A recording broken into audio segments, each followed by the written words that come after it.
Hey, Treasure Fan Show pal, Big D back here again with another movie review. This is kind of a dual movie review because I'm going to talk to you about Pet Sematary. I did see it over last weekend, the remake of the 1989 classic Pet Sematary. So I want to talk to you a little bit about that. I'm going to warn you right now, there's going to be spoilers. I'm going to spoil things just because I think for the nature of this, I need to. But just because of comparing the two movies, kind of like, I kind of need to do that. So I'm warning you ahead of time. There is spoilers. I'll give you 5 seconds. 5, 4, 3, 2, 1. Okay, so I kind of want to talk about both movies and what I like about both and what I don't. So, but I want to talk about the remake first. So when my wife and I go see it, I have to say I liked it, but not nearly as much as I thought I was going to like it. I thought it was a decent movie, but they took some liberties in this movie that I didn't really necessarily agree with. And I thought there was a pacing issue with the movie. And I don't know. And maybe it's because I'm really partial to the original, but I just thought some things they did differently. So essentially in this movie, what they did was, it starts off the same way. The Creeds come. They come to move into town there. They buy this house because they want to get away from everything that's going on in the big city. And of course, they go to Pet Sematary in the back on their property. And, it's all about them meeting Judd, who this time is played by John Lithgow. Last time it was played by Herman Munster from the original Pet Sematary.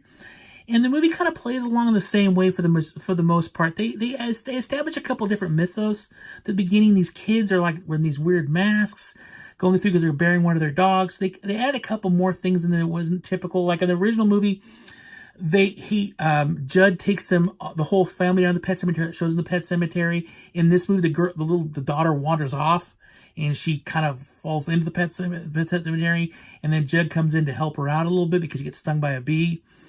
So they changed that a little bit aspect of it. And then, the movie progresses further, and of course, in the cat is killed. Like in both movies, the same thing happens. So the church cat is killed. It's hit by one of the trucks whizzing by. And of course, Jed in this movie, a little bit different than the original, though. In this movie, he's first going to let him. In the original, he's like, well, I know where to take him. We can take him up this place, and he convinces him and takes him right to the burial ground. In the remake, what he does is he kind of goes, he says, well, let's go bury him. And as he's burying him, and then he goes, well, I guess she really loved that cat, right? Let's go ahead and put him there.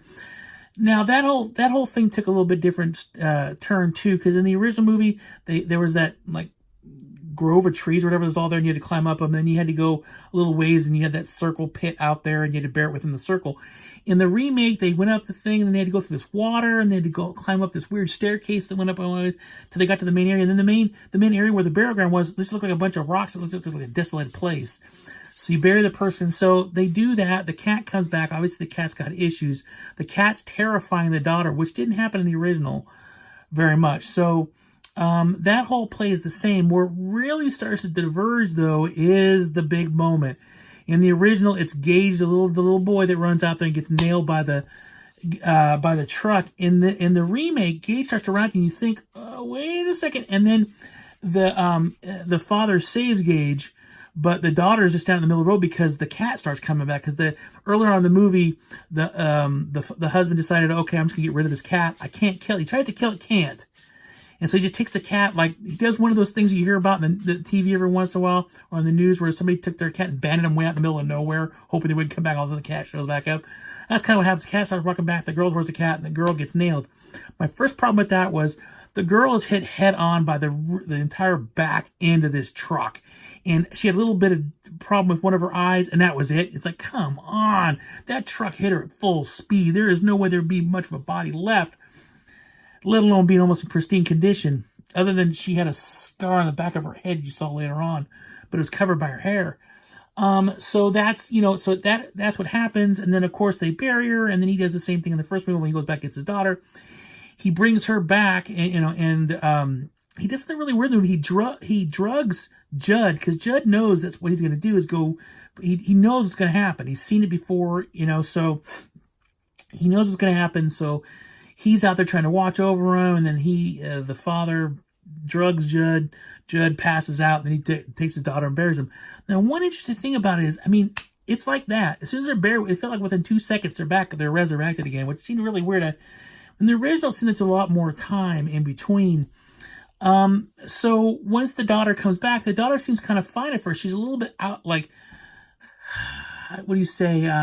She's a little kind of like in shock. Like you feel like she's in shock, but she's back and she's kind of nice and sweet a little bit again, and blah blah blah. And then the next day things start to fall apart. The husband starts to notice things, but at the same time, he's in such denial, and that's kind of where it diverges from the original movie, because the original movie, remember, the original movie, Gage comes back to life, comes in the house, grabs the scalpel, looks at his dad kind of, and just leaves. You never really see Gage. You don't see Gage till he's in Judd's house before he kills Judd. So you don't even see him then. You don't see him till later on. You really don't see much of him. But they didn't really do that this time. The daughter starts to turn evil, and Judd when he wakes up from his, being drugged, he wakes up and goes over there and is like pounding on the house, hey, let me in, let me in. And the father won't. The father's like, everything's fine, don't worry about it, leave me alone. When Judd's walking away, he looks up the window and sees the daughter in the window, realizes what happens. This is where it gets even more hard for me to understand. So Judd runs back to his house, but somehow the daughter's already gotten out of her house, all the way down the stairs, ran out, and already in his house, which makes no sense to me. Unless she's got, all of a sudden, she's Superman, she's got super speed. There's no way she would have beat him to the house. So, of course, he goes in the house, and they kind of do the killing the same way. He gets slit on his Achilles tendon, he falls over, and then the girl just, stabs him to death and stuff like that. She kills him. Which is kind of essentially what happened in the original. The original was, the little boy Gage, and he falls down, and then you see him cut across his lips, and then, next thing he's gone. And then it really takes a weird turn after that, because the daughter comes back. The daughter kind of conceals everything over there, and comes back. And so he's protecting her, but meanwhile, when she comes back, the mother comes home with Gage. In the original, remember, she left Ellie, the oldest daughter, back with her parents' house. And she came back because she was worried her husband something was going on with him. Well, she brought the kid back in this one, too. So they're all back in the house, and of course, the husband goes, here's my daughter, here's the daughter. And of course, the mother right away freaks out. And then that's where it starts getting even worse, because then the daughter tries to attack the mother and corners in her room, and they have to. She gets cornered in the room, and she stabs her mother once, and then she runs out of the room, and she grabs Gage, runs out of the room, was in another room, blockades the door, and she puts this big thing in front of the door. Somehow that kid's able to push it out of the way anyways. All of a sudden, this kid's got superhuman strength for a 9-year-old. But, so then essentially the husband gets home, because the husband had gone over and realized that Judd is dead, realized what the daughter had done. So he's outside, he grabs his son, she drops him out of the window, grabs his son, and then of course she gets stabbed in the back again, and the daughter essentially kills her. And the husband freaks out, takes Gage, puts him in the car, locks the door, and says, don't let anybody in, because he's going to go in there and finally take care of the daughter. Well, of course, all kinds of stuff ensues. And the daughter knocks out the father, knocks him out, and meanwhile she takes her mom, she's dragging her mom, she's going to take her mom up to the pet cemetery and bury her up there to have her resurrected. Well, they get to the place where the grove is, and the husband wakes up, he catches up to him and has a fight with the daughter. And this fight's she's superhuman. It's where does she get all this strength? So they're fighting, and he finally gets up there, he's about ready to kill her. I'm sorry, let me backtrack. That's right, she had buried him. He was out so long, she'd already been buried her mother up at the pet cemetery. He doesn't know this. So he's about ready to just cut her head off with this shovel. The mother comes back to life and pokes him through the heart and kills him. So he's dead. So then the last scene we see is the mother, the father, and the daughter are all kind of shambling up, and the little Gage is in the car, and the father comes down, is knocking on the door, he's like, let us in. Then you hear beep, beep, as the alarm for the doors unlock, and the movie's over with. Now, the big difference is, in the original, if you remember, once Gage kills Judd, the mother comes home, and she hears a disturbance with it, because she hears her sister.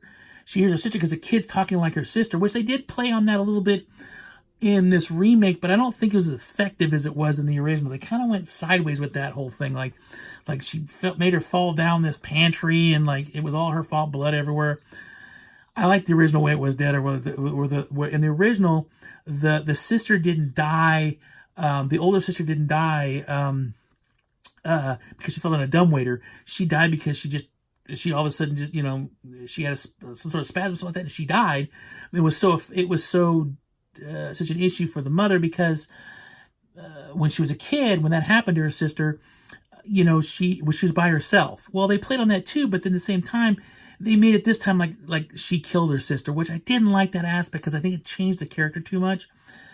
And in the original, what happened was when she realized she heard her sister's voice coming out of the house, she went to Judd's house. She started looking around Judd's house, and then she saw her son, and she's like, and of course she was excited. She went over, "It's my son! It's son!" Unlike in the remake, where when she finally sees her daughter again, and she was like terrified. So she was like, "Oh my God, my son!"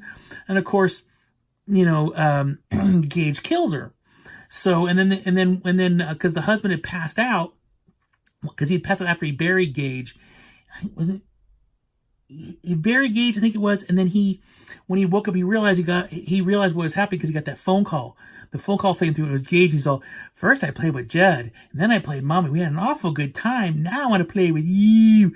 That's when he realized, okay, it's gone too far. So remember, he kills Church the cat because he wanted to make sure that the whatever he had in his syringe was going to work. So he killed Church the cat, and then he went over to take out his son. Well, when he's there, he starts fighting with the kid. Obviously, he learns his wife is dead. And he managed to kill the kid. I think it's a very poignant scene because when he does finally get the upper hand on the kid, he screams. The kid's like, "No fair, no fair," and he kind of slowly goes away. So he's watching his son die all over again, which I thought was a very good part in that movie. It was like this guy who's struggling with so much. He lost a kid, brought it back. Now he's got to take it. Now he has to actually kill the kid. So I thought there was a lot more substance to it than this one. And then of course, he goes, "Oh, my wife didn't die, only died a little while ago. She's been gone that long. I'll put it there. Let's be different this time." And at the end of the movie, we all know, the wife does come back. Oh, she's disgusting looking too. He starts kissing her, and then she pulls a knife, and all you hear is the guy screaming at the end of the movie. What I liked about the remake was they delved a little bit more into the mythos of the whole thing. They brought a little bit more about the Indians and their burial ground and stuff like that. And, oh gosh, the Wendigo, they said it was a Wendigo, was a creature that was helping this along, which I like that aspect because, wow, I just went dark for some reason. My light is on. Huh. Isn't that weird? Or maybe it's going out, I don't know. Anyways, so I like that aspect of it because they explained a little bit more because it was never really explained very well in the original movie what exactly happened. So I like that aspect of it, but I just felt that the original, and I've never read the book, so I don't understand. I don't know what is the same, what's different from the book. I never read the book, but I still hold on to the classic a lot more. I think the classic, the characters were a lot more like. Now, was the acting as good in the original? The acting is not as good as in the remake. The remake definitely had better acting in it. The little girl who played Elle in the movie, in the remake, was really good. She was a really good little actress, and so I'm sure she's going to go on and do amazing things. But for the most part, I just felt that they didn't do enough to make it their own. It was they did certain things, but the avenues I felt they went down, I don't think made a lot of sense. I think they'll think it makes more sense for Gage to die. It's a lot more because I just don't see that little girl running out there. "Oh, my kitty," when she was so terrified. She was literally so terrified of that cat. She wanted to be around. She was telling, "Close the door. I don't want the cat in here." She was so afraid. And all of a sudden she sees a cat trotting down the road. She's like, "Oh, kitty." That bothered me because of how scared she was of the cat. So that's kind of my analysis on Pet Sematary. I think both movies have their strengths and their weaknesses. I just feel the original is stronger than the remake. The remake, to me, I understand when they did this year marks the 30th anniversary of the original coming out to theaters, so that's a big deal, I just felt that the sequel, the remake, is a lot more gory than the original. A lot more gory, which to me is fine. The gore doesn't bother me very much, so it's not a big deal. But I think some of it was misplaced, and they try to go for a lot of these shock factors that just didn't really work. And they pumped the volume way up too, like it was like ear piercing. A couple of times I literally had to plug my ears because it got so loud. It was like, dude, you need to back off a little bit.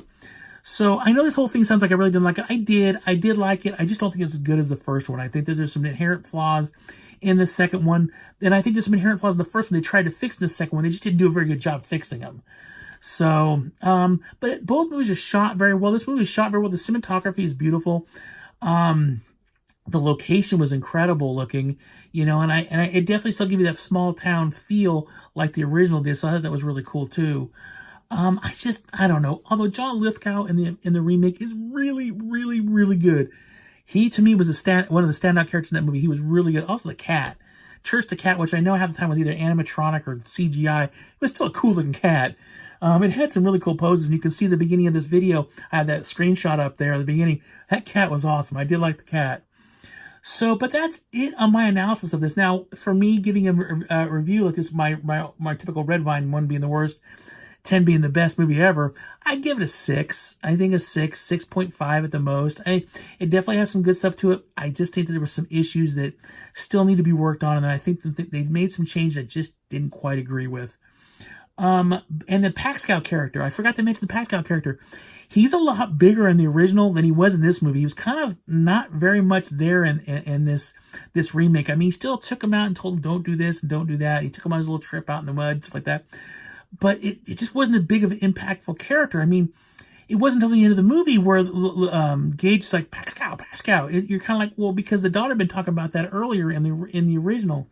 And he actually got the name right, where the girl didn't quite, in the original, get it quite outright. It took a little bit longer to figure out. So, well, I'm having some issue with I'm going to have to cut this off. I'm sorry. It's going flashing in, flashing out. But that is it. I hope you guys enjoyed this video. I know there's spoilers. I do apologize for that. But I was trying to give a little bit else of both movies and what my thoughts were on both. I'm a fan of both of them. I'm a bigger fan of the original, but I did enjoy the remake. But that is it. Thank you guys all for watching. Click the like button down below. Let me know, did you see either movie? What's your thoughts on them? Tell me what you guys think. Also, sorry, I lose my voice. Also, click the the subscribe button if you want some more videos by me. Also, the little bell button up there will notify when I put new videos up. Thank you guys all for watching. You guys all rock. Yeah, everybody take care out there. Always keep hunting. You never know what you're going to find. And as always, live long and prosper.